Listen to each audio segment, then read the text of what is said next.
For coming back, and we're in the last part of our conversation with Paul and Louise in Greenpeace and what Greenpeace does. During the break we had a couple of questions from our crew. One of them was the amount of whale meat that Japanese people consume. Do we have any?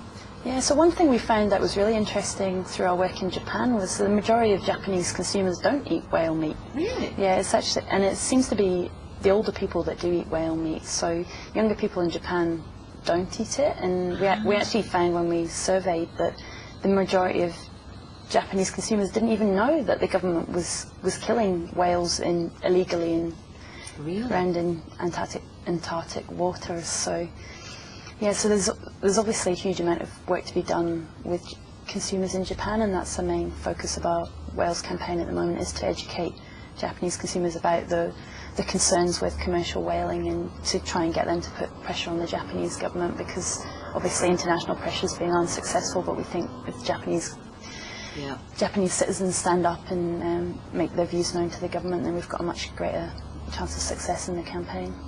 Well, that's interesting that you say that they did not know this. Now, does that mean that the media in Japan are obviously spinning a different story? And if that's the case, what impact does the media have on Greenpeace? I mean, what's happening out there? Is the majority of media supporting you? The fact that the media is often owned by large corporations who have vested interests in,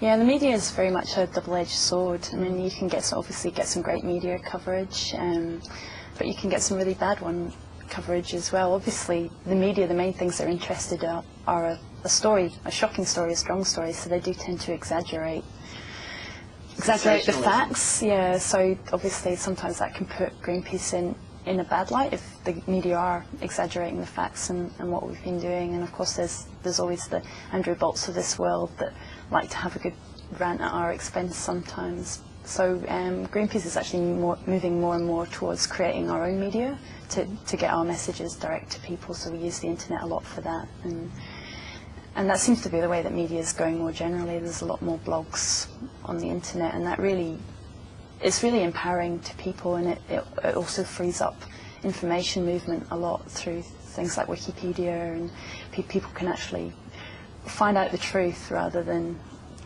what the media is spinning. So yeah, so I think the internet's a very empowering thing, and it's having a huge influence on the movement of information around the world. Well, speaking of internet, what's the website? So the main Greenpeace website is just www.greenpeace.org.au. Okay. The planet's now got 6 billion plus people on it, and we appear to be, utilising more of the planet's resources. Is there a sense of optimism within Greenpeace? What's happening within Greenpeace itself?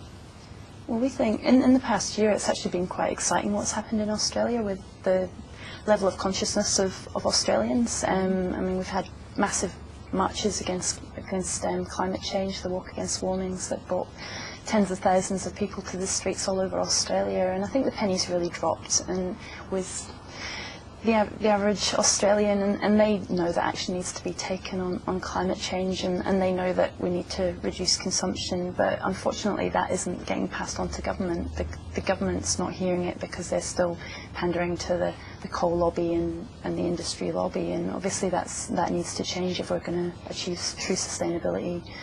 But I think the fact that Australians now are now aware of the problems, it does give us huge cause for optimism. We just need to work out a way of translating that into action on the part of government and of corporations as well. Okay, and globally? What's the feel globally out there? I think it's the same. I mean, I think all around the world citizens are very, very deeply concerned about the state that the world's in, and a lot of the problems, I think there are enough resources in the world to sustain us, even at population levels above those that we have now, and the UN's said that there is actually enough food in the world currently to feed everybody. It's just distribution that's a problem. It's inequitable distribution. Huge tracts of the world's resources are getting shipped overseas to countries like Australia and the US and Europe, and we really need to deal with overconsumption is a major problem that we're going to have to tackle in the coming years if we are to have a truly sustainable Earth. Yes, that 10% of the population are utilising 90-odd% of the planet's resources, etc. Alternatives to coal, for example, the wind turbines. Thank you. Solar, etc. How much research and where's that happening? Is it becoming affordable?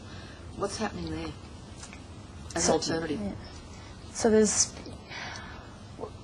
to basically tackle the problem of climate change, we need a two-pronged approach. So we need to develop renewable energy, and that is becoming competitive. Wind energy in particular is highly competitive, and with more investment and economies of scale, it's going to become more competitive, and really we can't afford to go down the coal route. If you look at the environmental damage that will cause and the economic damage that will result as a result of that, I mean, it's the most expensive technology that there is, and the same with nuclear as well. We can't afford the economic and environmental impacts that are associated with nuclear power. That's just another false solution that the federal government's thrown at us. So we believe, and a lot of scientists will back us up on this, that we can sustain our energy needs in Australia through renewable energy and reductions in consumption. So energy efficiency measures are also really important as well, reducing the amount of energy that we use in the home. And